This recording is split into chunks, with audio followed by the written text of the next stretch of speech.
And thanks for joining me today. I'm Adrian Knight in the Federal Programs Department here at Region 7.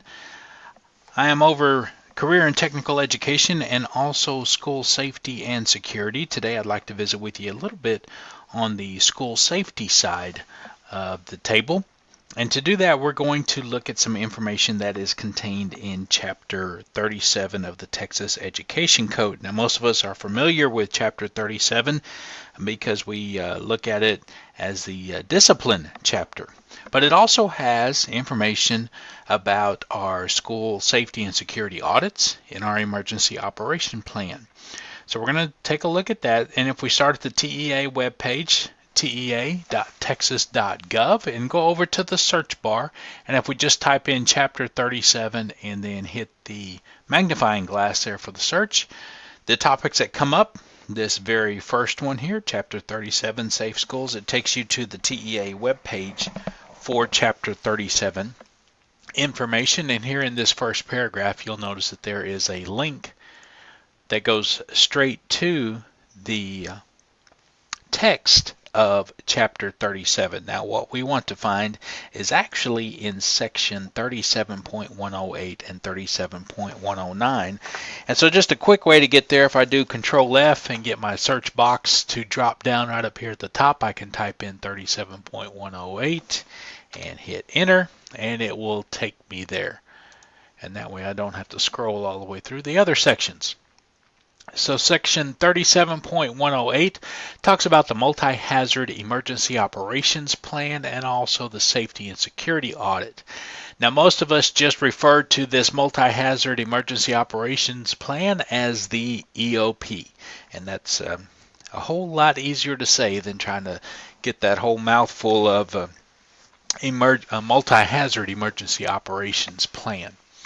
But if you'll notice here that in paragraph A, it does state that the plan must address mitigation, preparedness, response, and recovery. So those are the four areas that we need to make sure are addressed in our EOP. It also says that the plan must provide for district employee training, responding to an emergency, so all those drills and evacuations, the mandatory drills and exercises that are going to be used to prepare your students and staff, and then also we need to show that we're working with other departments, other agencies within our area. Some of those emergency management agencies, law enforcement, Department of State Health Services, and so forth.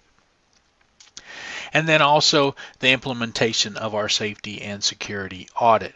Now you notice when we get to paragraph B here, it says at least once every 3 years, each school district shall conduct a safety and security audit of the district's facilities.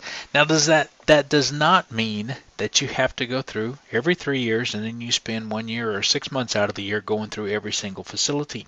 You can set your facilities up on a rotating basis. So if you're in a district that has multiple campuses and multiple facilities, and you'll notice that it doesn't just say a district's campus, it does say facilities. So that means gymnasiums, auditoriums, cafeterias, bus barn, maintenance buildings. All of those facilities, tennis courts, baseball field, softball field, football stadiums, all of those need to go through a safety and security audit and be included in that safety and security audit at least once every 3 years. So in a larger district where you may have quite a few of those facilities, it may be virtually impossible to get them all done in 1 year, and it may be very much a necessity to set those up on a rotating basis. So yes, that is something that you can do instead of just waiting and doing all of your facilities in one 12-month or shorter time period. It also states that to the extent possible, they want you to follow the procedures that were developed by the Texas School Safety Center. And the Texas School Safety Center does have their Safety and Security Audit Toolkit online. You can download that if you need that material. You can also contact me Adrian Knight here at Region 7. My phone number is 903-988-6810, or you can email me at aknight, that's AKNIGHT, at esc7.net, and I'll be more than happy to email you links to that information that you can utilize. Or again, it's all available at the School Safety Center, all free of charge.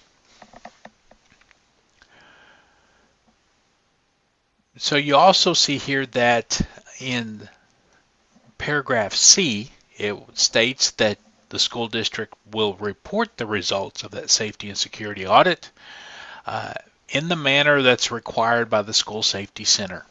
At this time, that is what we call the DAR, District Audit Report. And every 3 years, it usually comes out somewhere around the first part of the summer. The district has all summer to go through the questions and respond to those questions, and then usually it needs to be submitted sometime after or very close to September 1, sometime in the fall of the year. So again, that's on a 3-year cycle. So you'll notice we get underneath that paragraph C, we get into C1, that any document or information collected, developed, or produced during a safety and security audit conducted under that subsection is not subject to disclosure. And if you think about it, that does make sense. We don't want to take that safety and security audit and just put it out there on the internet for everyone to see, because sometimes that safety and security audit may disclose some issues, some breakdown in communication, some weaknesses that we as a district do not want the general public to know about. And so we do want to remind everyone that that safety and security audit, that report, is not just out there for general disclosure.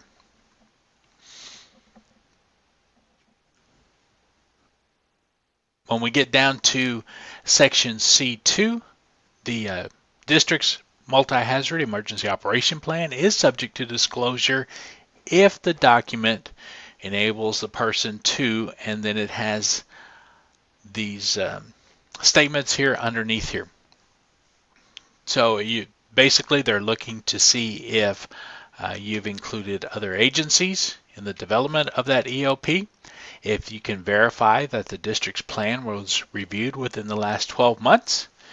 And so that's why at the beginning of the EOP, at the very front of that EOP, there is usually a page that states when updates have been made to it. And just like this statement has listed here, we do want to try to go back to that EOP at least once a year, at least once every 12 months, and look at it and see if there's anything we need to update. Just make sure that that the EOP says that we're doing what we say we're going to do. We also want to make sure, once again, that those 4 phases of emergency management are included. We need to verify that our district employees have been trained in how to respond to different types of emergencies, and what are those types of trainings. Basically, that comes back to our drills and evacuations. We want to make sure that all of our campuses have conducted those emergency drills in accordance with our plan. If you have a campus in your district that is within 1,000 yards of a train track, your emergency operation plan must include a plan in there for responding to a train derailment. Again, that's if you have a campus within 1,000 yards of a train track, you must include some information in there about your plan for how you're going to deal with a train derailment there in your district. You're going to have to state in your EOP that you did conduct the safety and security audit, when that was conducted, the person or entity that conducted the audit, and then when those results were presented to the school board. When we get down here to number 9, you'll notice that you also must verify that the district has established a visitor policy, and make sure that the folks on the campuses who work in the offices of your campuses understand what that visitor policy is, and make sure that it is being implemented at all times. You'll notice right here in paragraph D, it once again mentions that if your school is located within 1,000 yards of a railroad track, then you need to include in that EOP some sort of plan for dealing with a train derailment. Paragraph E down here talks about if you're using a school facility as a polling place. So you may want to look over that and get some information if you have one or more of your facilities being utilized in that capacity. When we get down to the section just below that, we're now into section 37.109. We talk about the School Safety and Security Committee. It is required by law that you do have a Safety and Security Committee. And you have some guidelines here in 37.109. You want to include folks from several different aspects that have different relationships with your district and within your district on that School Safety and Security Committee.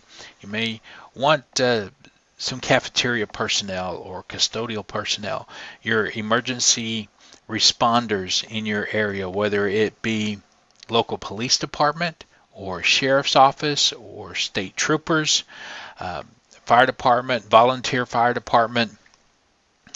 Maybe you have a county emergency commander, something along those lines. Include them in the conversations and ask them and make sure that as you put your EOP together or revise your EOP, that you are getting input from several different people, not just teachers, administrators, and staff within your district. You want it to be all encompassing. As the name says, it is a multi-hazard, and so we have to look at the different hazards that are out there, or what are the most serious threats. Obviously, we can't plan for everything. However, we know that there are some threats that are more probable than others. Here in East Texas, probably the largest threat may be severe weather. I know active shooter and violent intruder situations garnish the majority of the headlines and television and media coverage. But when we boil it all down, severe weather could quite possibly be the biggest threat. If you're on a major highway or close to a train track, a derailment or a chemical spill, those may be the next in line. And so when we look at that threat assessment, we want to have conversations, and as a group and with individuals in the community, with some of our emergency responders, and find out for sure what exactly are those 4 or 5 threats that we really need to concentrate on and include in our emergency operation plan. So I just wanted to give you this information.